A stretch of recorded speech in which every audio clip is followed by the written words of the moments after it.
إن علينا للهدى وإن لنا للآخرة والأولى. Can you answer this one honestly? You don't believe you're a Muslim because you were born in a Muslim family. Say in a different world you were born in a Christian family, would you still believe that you'll become Muslim if you read both of them? I don't blindly follow. Again, I said to you, we do not blindly follow. The Quran doesn't say have blind faith. We don't have blind faith. We have proof. For example, the Quran has been memorized. It hasn't changed. The Quran has been memorized by millions of people in the original language, Arabic. Yes. Secondly, the Quran says to find a contradiction. There's no contradiction in the Quran. Thirdly, it says to bring a chapter like this. Now the Prophet Mohammed was an illiterate 7th century desert Arab. He cannot bring such a complex masterpiece of writing because it's outside of his capacity. Yeah. Right? Now the Quran speaks about certain things that he could have known. For example, it talks about the sun having an orbit. Right? It says the sun and the moon has an orbit. Now 7th century they didn't believe this.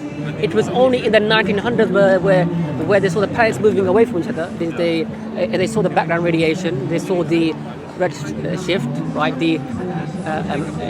It's called the Hubble telescope. They realized that the sun has an orbit. The sun orbits the Milky Way galaxy. Now the Quran is saying this close to 1500 years ago. A man living in the desert. Even the Prophet Muhammad made specific prophecies and they came true.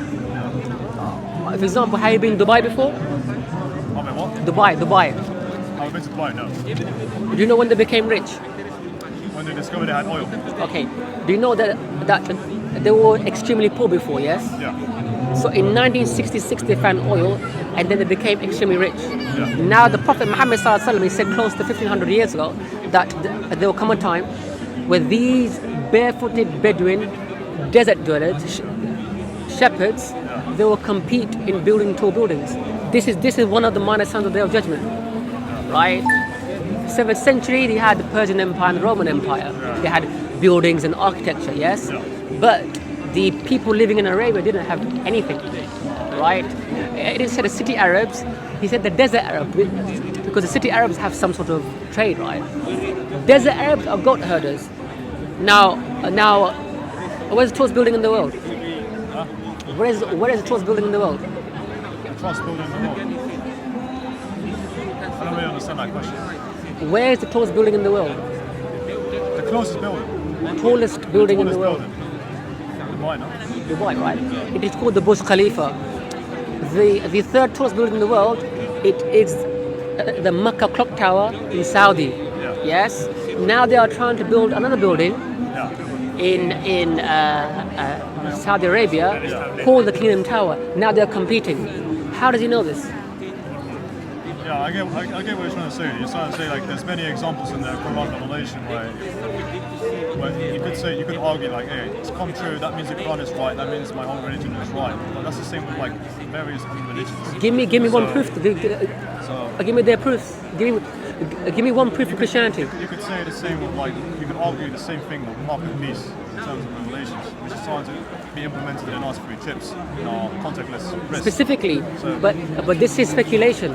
Yeah, he said specifically that these barefooted Bedouin desert dwellers, these people living in this location, there'll come a time when they will do a certain action, and that action is that they'll compete in building tall buildings. They are specifically doing that action. They cannot do that without the wealth. He said these barefooted, meaning that they are poor, that somehow they will find wealth. Yes, barefooted shepherds. Now they are doing this a precise thing. How did you know this? Well, bring me something like this from your religion, Christianity, a specific prophecy that is undeniable. I'm not an expert in Christianity, but people... But you believe in it, right? Yeah, due to faith. Okay, but you have to prove for your faith. Do you believe in blind faith? A little bit. Okay, therefore we don't believe in blind faith. We believe that I have certainty why the Quran is divine, why the Prophet Muhammad is a true prophet. I don't have blind faith. It's the Christians that have blind faith. Because now you said to me is blind. Same thing the Hindu will say to worship the cow. Blind faith. I don't know 100. Even if I read this 10 times, I would strongly believe that I will not know for it to be 100% proof. Even if I choose to be Muslim and I read this 100 times, I guarantee you, 99.99% of the time, I'm not going to say I have certain proof that I am right about my religion, because I've read it 100 times. I know it inside out. I know all its interpretations. Know everything about it. I would not say I have 100% certainty. I would say I have 100% faith in it. I would not say I have certainty. That's just me being egotistical and like naive. It is egotistical to say that if I read something that I haven't read 100 times, I would never accept it. It means that you don't want That's to. just being completely honest with myself. No, that's being Personally, insincere. Insincere. Potentially, who knows? But it was a pleasure having. You know, but thank you for your I time. would like to Take speak to care. another time, maybe. Who knows? Thank you for your time, man. Thanks. إن علينا للهدى وإن لنا للآخرة والأولى